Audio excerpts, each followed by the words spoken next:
Hello! I've tried 1,000 different times and there's no good way to start this video. But now that we're past that part, let's jump right on in. So my name's Austin, and what I'm doing here is this is a promise that I made to myself of just starting a weekly series where I just read off some of my poems. Generally something that's supposed to be recent, because the goal is to help me continue writing while I do this, but we'll see how that goes. So, with that said, that you guys are like a crucial part of this. Like, if you enjoy what you're hearing, first of all, it's an entirely original work, so it's stuff that I've written, possibly quotes from other people that I admire, but those will be credited as well, because everybody needs credit. But also, if there are lyrics, lines, images, or moments that stand out to you, please let me know. Even if you hate them, even if you're like, I hated that moment, I would love to hear it, because I'd love to hear why. Criticism is way better than compliments, if you ask me, as long as it's open and it's honest and it's, yeah. So with that said, I've got two poems here today to switch it up because it's the first one, but the first one is called A Guide to Rising, so I hope you enjoy it, and then I will read the second one, which is called A Guide to Surviving the Apocalypse. So this is a guide episode, as you can tell. Here we go. A Guide to Rising. You awake on this morning? Do not snooze your alarm, for your adventures do not lie in your dreams today. When you prepare to leave and find out that the shower is cold, do not swear.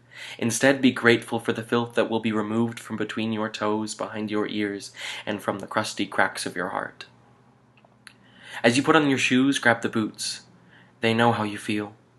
And besides, who doesn't want to look incredible along the way? Leave your keys on the table with a note that says, do not wait up, or leave the door unlocked, I will not be back soon, as a message to anyone who comes looking to where you've gone. Now, as you reach the door, do not look back. There will be no returning here, so make sure you're ready when you twist the knob.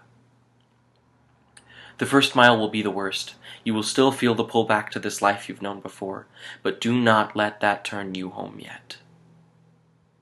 When you come to the gate of a castle, do not knock, but sleep in the now dry moat, for the weirdest and most uncomfortable of places often make the best of homes, temporarily at least.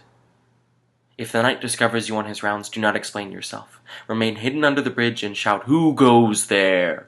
in the raspiest, grumbliest voice that you can muster, for he will now feel like the intruder, and it will be easier that way. At the third call of the rooster's cry, leave, no sooner or later. Avoid the eastern exit, for the knight will still be sitting there, cowering from the troll, and it is not your job to console him. Head west, and now as you walk, pray. Pray to the mountain before you, and the earth beneath you. Repeat, thank you for bearing my weight. You are my support, and without you I would surely fall. Without you I'd never see it all, until your tongue hurts. For only then will you truly appreciate the silence that is to come. When you come along the first warning sign, do not turn back. Instead, find the nearest place to hide in the bush near the large boulder to your left, and count to 10. When you no longer hear the goblin's footsteps echoing in your head, continue towards the peak. When you've reached the mountain and you realize there's nowhere to go but up, trust that instinct. Trust that change will come, that your home will be waiting again. Trust your gut that urges you forward, and now, this once may you look back, but make it quick.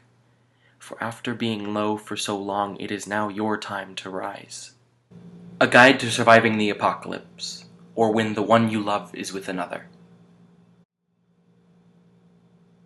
The day the world ends, you will either know it before you awake, or when you finally do, your lungs will grasp for life and air with the same vigor as yesterday and every day before, and the fresh new air will hopefully fill your lungs. You will need to cling to this, as your breath will be hard to hold on to after you've caught it. The day the world ends, you won't know that it's going to end, unless you knew before you went to sleep, in which case the trouble with thinking the world will end every day is eventually one day you will believe it. So this is it. You've woken up one morning or afternoon from some unconscious daze or sleep to find some unwanted text message, Facebook notification, phone call, picture, or very rude and outdated email that tells you that the one you love is with someone else. That tells you that your heart didn't quite fit theirs. That tells you that maybe you came too late to love.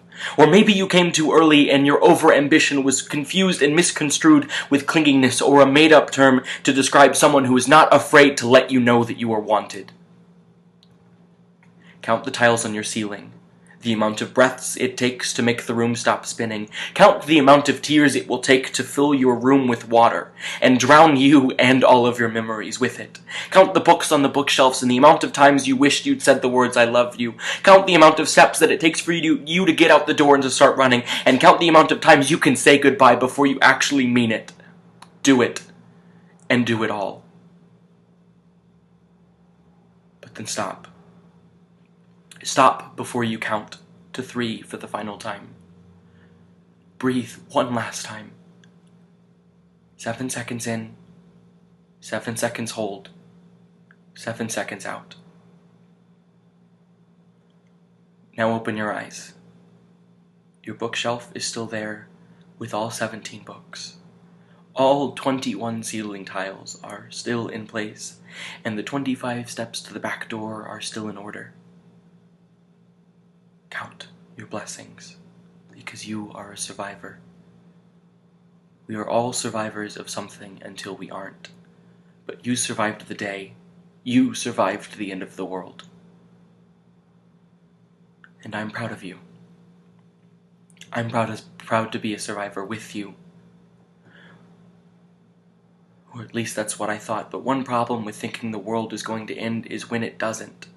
And you're just left there counting to 7. Because this isn't it. Because this isn't where your time ends. But what about tomorrow and the day after? Will I be able to stop myself then? I don't know. Because I don't know if I will be here tomorrow.